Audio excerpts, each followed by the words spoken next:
Hello, कैसे हैं आप? ओके, आज अपन देखते हैं परागण।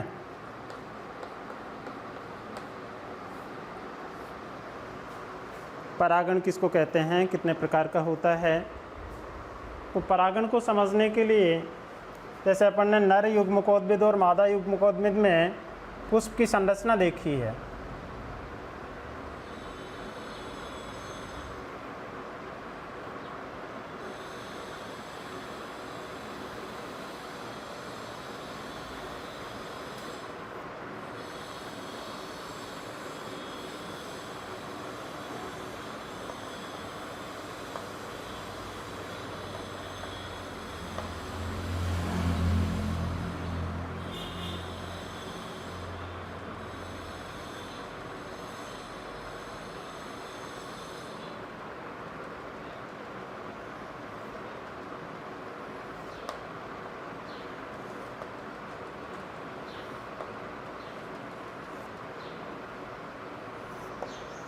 जैसे ये पुष्प की संरचना में इस तरह के ये पार्ट दिखाई देते हैं।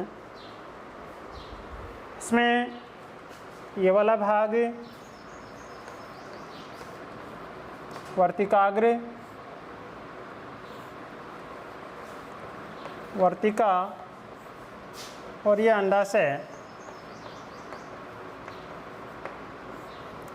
ये देखा था इसमें जायांग की संरचना में ये तीन भाग है। इसी तरह से ये परागकोश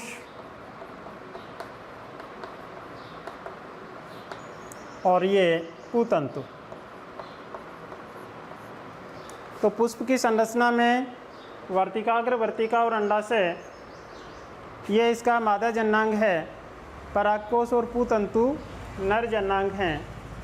परागकोश के अंदर परागकण बनते हैं।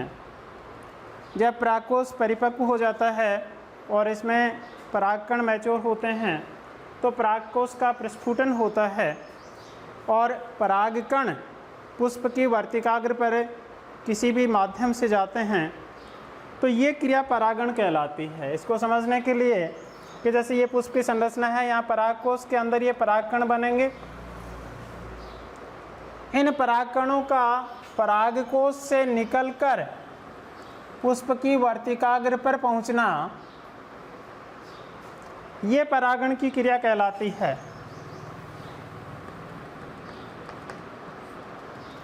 पुष्प के परागकोश से परागकणों का पुष्प की वर्तिकाग्र पर पहुंचना, ये परागण की क्रिया कहलाती है। परागण की जो क्रिया है, इस क्रिया को यानी परागण को मुख्य रूप से दो भागों में बांटा जा सकता है।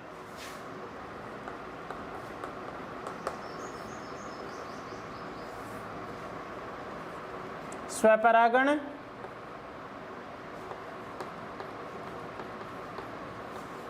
और परपरागण।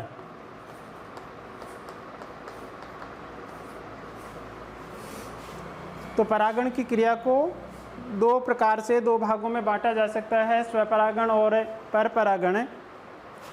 स्वपरागण का तात्पर्य ये होता है कि जैसे किसी पौधे के ऊपर ये पुष्प है, इस पुष्प के परागकण इसी पुष्प की वर्तिकाग्र पर पहुंच जाएं तो स्वपरागण की क्रिया है। इसी तरह से जैसे मान लो ये पौधा है और इस पौधे के ऊपर यहाँ कोई ये दूसरा पुष्प है,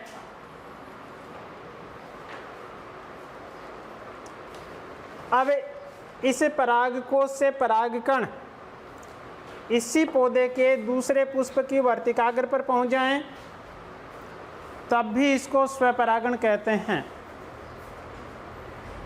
तो कहने का तात्पर्य यह हुआ कि स्वपरागण की क्रिया में एक पौधे के पुष्प से परागकण उसी पुष्प की वर्तिकाग्र पर या उसी पौधे के दूसरे पुष्प की वर्तिकाग्र पर पहुंच जाएं तो इस क्रिया को स्वपरागण कहते हैं। दूसरी बात इसमें परपरागण। परपरागण का तात्पर्य है कि जैसे ये एक पौधा है दूसरा इधर ये पौधा है और इसके ऊपर ये पुष्प है।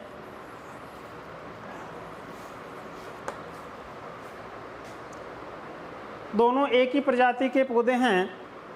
अब यदि इस पुष्प के परागकोश से निकले हुए परागकण इसी जाति के दूसरे पौधे के पुष्प की वर्तिकाग्र पर पहुंच जाएं, तो इस क्रिया को कहते हैं परपरागण।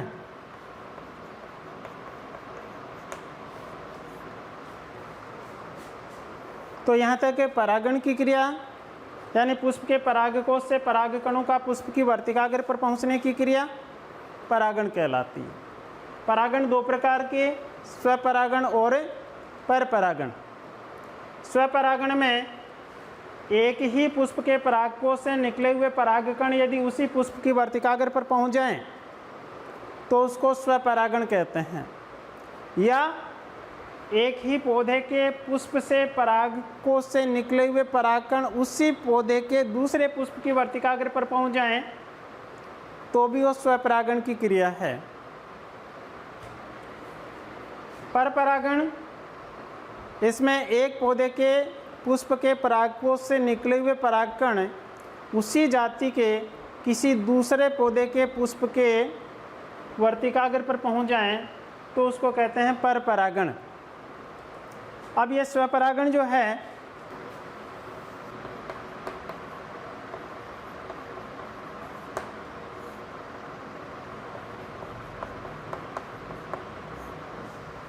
स्वयुग्मन और सजात पुष्पी परागण। स्वयुग्मन और सजात पुष्पी परागण। स्वयुग्मन में ये होता है कि एक पुष्प के परागकोश से निकले हुए परागकण यदि उसी पुष्प की वर्तिकाग्र पर पहुँचें, तो उसको कहते हैं स्वयुग्मन। जैसे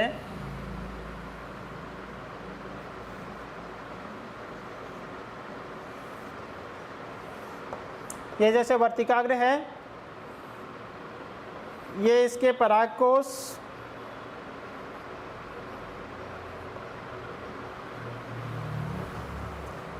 अब इसी पुष्प के परागकोश से निकले हुए परागकण यदि इसी पुष्प की वर्तिकाग्र पर पहुंच जाएं, तो इसको स्वयुग्मन कहते हैं। मटर में इस तरह का स्वयुग्मन पाया जाता है कि एक ही पुष्प के परागकोश से निकले हुए परागकण उसी पुष्प की वर्तिकाग्र पर गिरते हैं, तो स्वपरागण की क्रिया इसमें पाई जाती है। तो स्वपरागण का ये स्वयुग्मन का अर्थ सीधा सा ये है कि एक ही पुष्प के परागकोश से निकले हुए परागकण उसी पुष्प की वर्तिकाग्र पर पहुंचते हैं, तो ये जो परागण की क्रिया है इसको स्वयुग्मन कहते हैं।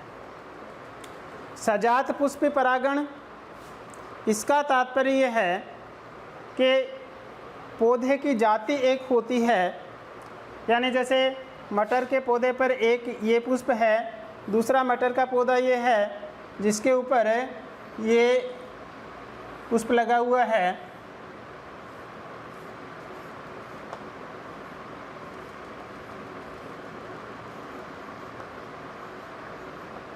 अब इसमें यदि इस एक पौधे से निकले हुए परागकोश के परागकण इसी जाति के इसी पौधे के दूसरे पुष्प के वर्तिकाग्र पर गिरते हैं, तो इसको कहेंगे सजात पुष्पी परागण। तो इस तरह की क्रिया इसमें, ये सजात पुष्पी परागण जो है इसमें अक्सर ये होता है कि पौधे के ऊपर, पौधा तो वही होता है परंतु इसमें नर पुष्प और मादा पुष्प अलग अलग होते हैं। जैसे मक्का में है, नर पुष्प पौधे के शीर्ष पर आते हैं, मादा पुष्प हैं इसके कक्ष में आते हैं। तो शीर्ष वाले भाग में जो परागकण बनते हैं वो फिर कक्ष वाले मादा पुष्प की वर्तिकाग्र पर हवा के माध्यम से गिरते हैं, और इस तरह की जो क्रिया है ये सजात पुष्पी परागण कहलाती है। यानी पुष्प जो है, पौधा एक ही है पर उसके परागकण जो हैं वो एक पुष्प के परागकण उसी पौधे के दूसरे पुष्प की वर्तिकाग्र पर जाते हैं, तो इस क्रिया को कहते हैं सजात पुष्पी परागण। तो इस तरह से ये स्वपरागण की क्रिया। अब इसमें स्वपरागण के लिए अनुकूलन,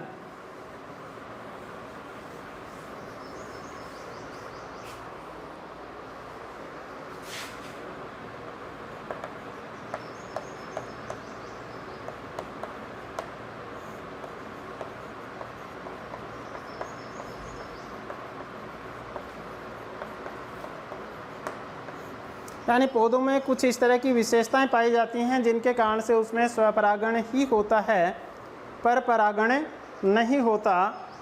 इनमें ये जो अनुकूलन हैं, इनमें उभयलिंगिता,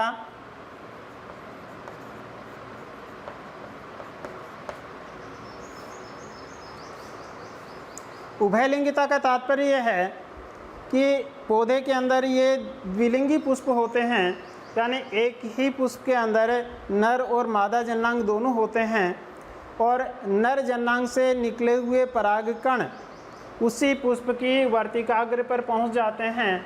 तो इस तरह से ये स्वपरागण की क्रिया संपन्न होती है। तो इस तरह की क्रिया ये मटर में पाई जाती है। तो उभयलिंगिता का तात्पर्य यह है कि पुष्प जो हैं वो उभयलिंगी होते हैं, यानी एक ही पुष्प में नर और मादा जन्नांग दोनों होते हैं। तो उसी पुष्प के परागकों से निकले हुए परागकण उसी पुष्प की वर्तिकाग्र पर पहुंच जाते हैं। ये क्रिया उभयलिंगिता कहलाती है। दूसरा अनुकूलन है इसमें समकालपक्वता।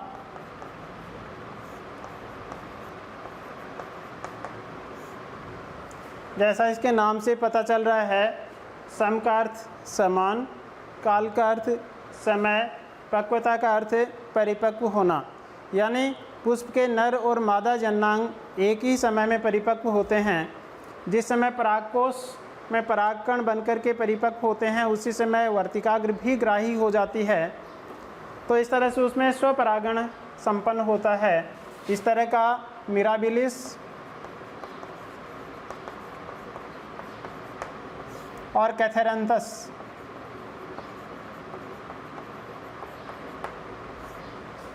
मिराबिलिस और कैथेरंथस में समकालपक्वता पाई जाती है, यानी परागकोश और वर्तिकाग्र के परिपक्व होने का समय एक ही होता है। तीसरी अनुकूलता है इसमें अनुन्मीलिता।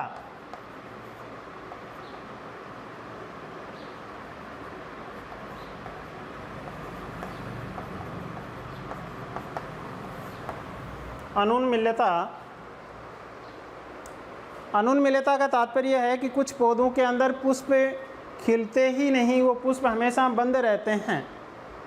कुछ पौधों में पुष्प हमेशा बंद रहते हैं, वो खुलते नहीं हैं। तो इसमें स्वपरागण ही होता है, पर परागण की कोई गुंजाइश नहीं होती। यह अनुन्मीलिता कहलाता है। कनकौवा के अंदर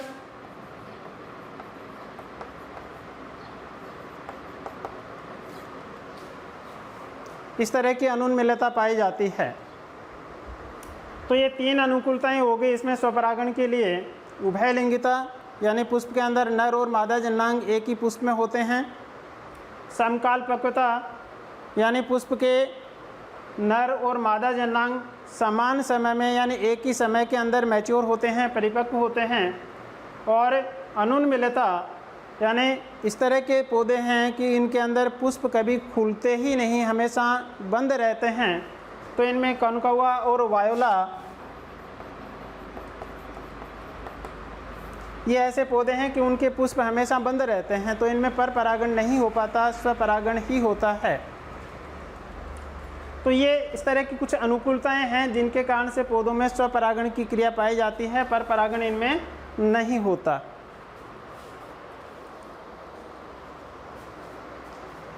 अब देखिए पर परागण के लिए अनुकूलन।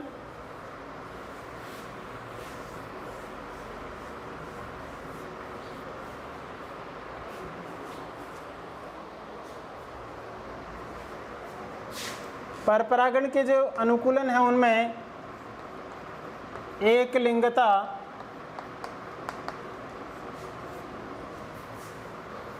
एक लिंगता का तात्पर्य है कि इसके अंदर है जो पुष्प आते हैं पौधे में वो एकलिंगी पुष्प होते हैं, या तो उनमें नर जननांग उपस्थित होता है या उनमें मादा जननांग उपस्थित होता है। तो इस तरह से उनमें स्वपरागण की कोई संभावना नहीं रह जाती, हमेशा पर परागण ही होता है। जैसे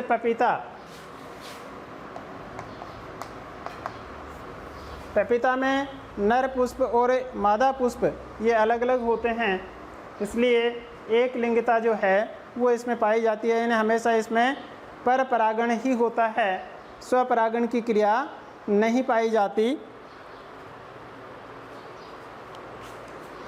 दूसरा इसमें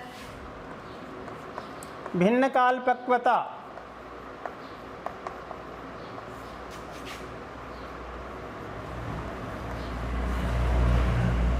भिन्न काल पक्वता में जैसा इसके नाम से ही पता चल रहा है, भिन्न यानी अलग अलग, काल यानी समय, पक्वता यानी मैच्योर होने का टाइम। तो ऐसे पौधे जिनके अंदर पुष्प में नर जननांग और मादा जननांग के परिपक्व होने का समय अलग अलग होता है, उसको भिन्न काल पक्वता कहते हैं। ये भिन्न काल पक्वता दो प्रकार की हो सकती है, पुंपूर्वता और स्त्री पूर्वता। पुंपूर्वता और स्त्री पूर्वता। पुंपूर्वता का अर्थ होता है कि इसमें पुंकेसर पहले परिपक्व होते हैं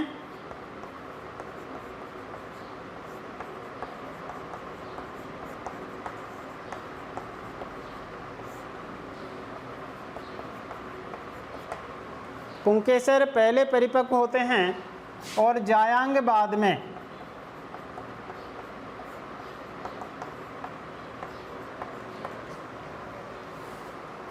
तो पुंकेसर यानी नर जनांग पहले परिपक्व हो जाएंगे और जायांग यानी मादा जनांग है वो बाद में परिपक्व होता है।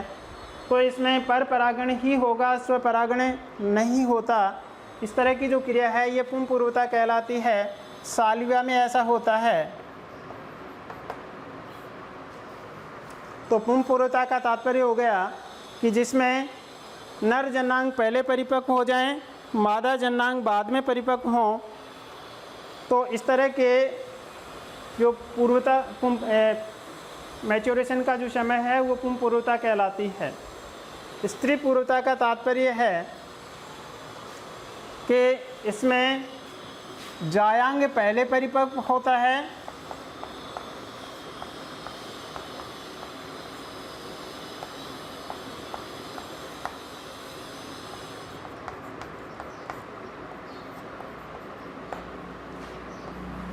पुंकेसर बाद में।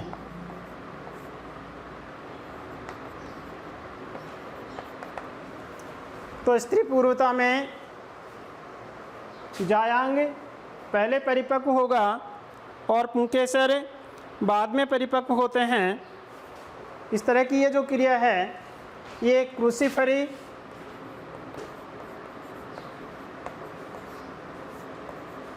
और रोजेसी कुल के पौधों में,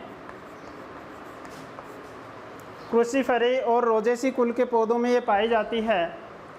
तो इन दोनों में जैसा नाम से ही पता चल रहा है, पुंपूर्वता यानी परागकोश पहले परिपक्व होंगे, स्त्री पूर्वता यानी स्त्री जन्नांग यानी जायांग पहले परिपक्व होंगे। तो इस तरह से इनके अंदर पर परागण ही होता है, स्वपरागण की कोई संभावना नहीं रह जाती है। तीसरा इसमें होता है स्वबंध्यता।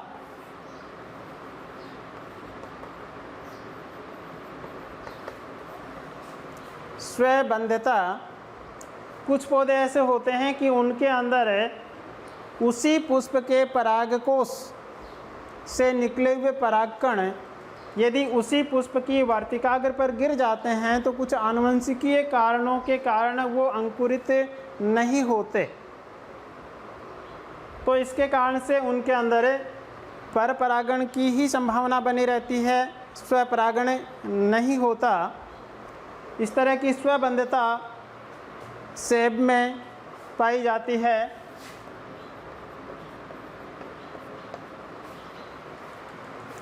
तो स्वबंधता का तात्पर्य हुआ कि पुष्प के परागकोश से निकले हुए परागकण यदि उसी पुष्प के वर्तिकाग्र पर पहुंच जाते हैं तो कुछ आनुवंशिकीय कारणों के कारण वो अंकुरित नहीं हो पाते हैं। इसको कहते हैं स्वबंधता। चौथा, अवरुद्ध परागणता।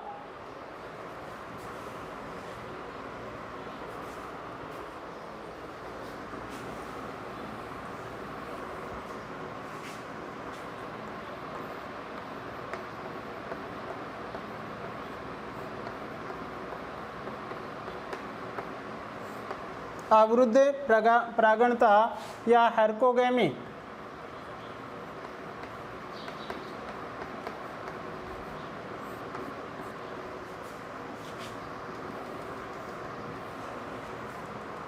अवरुद्ध परागणता या हेरकोगेमी, इसके अंदर ये होता है कि स्त्री जन्नांग और मादा जन्नांग के बीच में कोई संरचनात्मक अवरोध आ जाता है जिसके कारण से उसी पौधे के परागकण उसी पौधे की वर्तिकाग्र तक नहीं पहुंच पाते हैं। इस क्रिया को हेरकोगेमी कहते हैं। यानी पुष्प के परागकोश से निकले हुए परागकण किसी संरचनात्मक अवरोध के कारण उसी पुष्प की वर्तिकाग्र तक नहीं पहुंच पाते और उसके कारण से उसमें स्वपरागण की कोई संभावना नहीं रहती है, पर परागण ही होता है। जैसे आँख के अंदर परागकण पराग पिंडों में व्यवस्थित होते हैं और इसके कारण से उसके अंदर स्वपरागण की क्रिया नहीं होती। यानी आँख में परागकण पराग पिंडों में व्यवस्थित होने के कारण से उनमें स्वपरागण नहीं होता, हमेशा पर परागण ही पाया जाता है। तो हेरकोगेमी का अर्थ हो गया कि नर जन्नांग और मादा जन्नांग के बीच में कोई न कोई संरचनात्मक अवरोध होता है जिसके कारण से एक परागकोश से निकले हुए परागकण उसी पुष्प की वर्तिकाग्र तक नहीं पहुंच पाते हैं।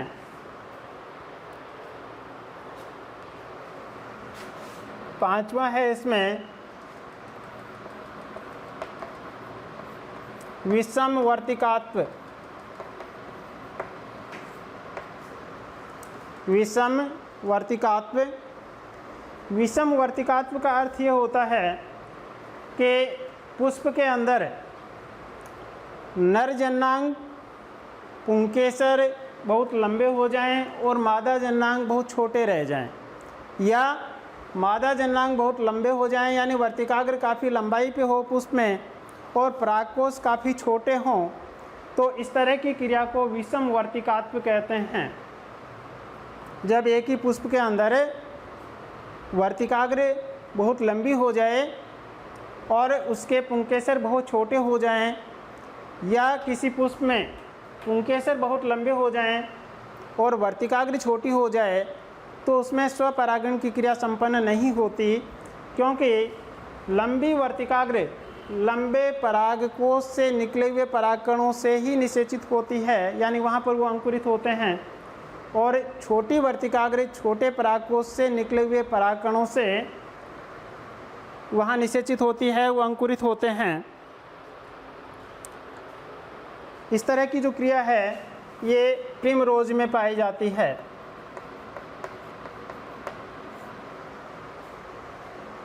तो इस तरह से पर परागण के लिए जो अनुकूलन हैं, इन अनुकूलनों में एक लिंगता यानी पुष्प के अंदर केवल एक लिंगी पुष्प होते हैं, ये या तो उनमें नर जन्नांग होगा या उनमें मादा जन्नांग होगा, तो उनमें पर परागण ही होता है, हमेशा स्वपरागण नहीं हो सकता। पपीता में ऐसा होता है। दूसरा भिन्नकाल पक्वता। तो ये भिन्नकाल पक्वता यानी नर जन्नांग और मादा जन्नांग के परिपक्व होने का समय जो है वो अलग अलग होता है। इसको दो भागों में बांट करके अपन पढ़ सकते हैं, पुंपूर्वता, स्त्री पूर्वता। पुंपूर्वता का अर्थ है कि जिसमें नर जन्नांग पहले परिपक्व होते हैं, मादा जन्नांग बाद में परिपक्व होते हैं। साल्विया में इस तरह का ये पाया जाता है कि इसके नर जन्नांग पहले परिपक्व हो जाते हैं, मादा जन्नांग यानी वर्तिकाग्र बाद में ग्राही होती है। इसके कारण से इसमें स्वपरागण नहीं होता, पर परागण ही होता है। दूसरा स्त्री पूर्वता यानी जिसमें जायांग पहले परिपक्व हो जाएं और पुंकेसर बाद में परिपक्व होते हैं, तो इसमें भी इस कारण से स्वपरागण नहीं हो पाता, क्रूसिफरी और रोजेसी कुल के जो पौधे हैं उनमें इस तरह की क्रिया पाई जाती है। तीसरा, स्वबंधता। इसमें यह होता है कि एक ही पुष्प के परागकोश से निकले हुए परागकण उसी पुष्प की वर्तिकाग्र पर गिर जाएं तो किन्हीं आनुवंशिकीय कारणों के कारण से वो अंकुरित नहीं हो पाते। इस क्रिया को कहते हैं स्वबंधता। सेब में इस तरह का पाया जाता है। चौथा, इसमें अवरुद्ध परागणता यानी हर्कोगेमी। इसमें यह होता है कि पुष्प के नर जन्नांग और मादा जन्नांगों के बीच में कोई न कोई संरचनात्मक अवरोध आ जाता है और उस अवरोध के कारण उसी पुष्प के परागकण उसी पुष्प की वर्तिकाग्र तक नहीं पहुंच पाते। जैसे आँख के अंदर परागकण पराग पिंडों में व्यवस्थित होने के कारण से उसी पुष्प की वर्तिकाग्र तक वो नहीं पहुंच पाते हैं, इसलिए इसमें स्वपरागण की बजाय पर परागण ही होता है। और अंतिम इसमें अनुकूलन है विषम वर्तिकात्व, यानी इसके अंदर ये होता है कि या तो वर्तिका लंबी हो जाती है और उसमें पुंकेसर छोटे होते हैं, या कुछ पौधों के पुष्पों के अंदर पुंकेसर बड़े हो जाते हैं, वर्तिकाग्र छोटी रह जाती है और इसके कारण से उनमें स्वपरागण की क्रिया संपन्न नहीं होती। प्रिमरोज में इस तरह की विषम वर्तिकात्व पाई जाती है। तो परागण के इस तरह से ये शुरू से 2 प्रकारों से लेकर के लास्ट तक इसमें ये अनुकूलन इसमें देख सकते हैं। धन्यवाद।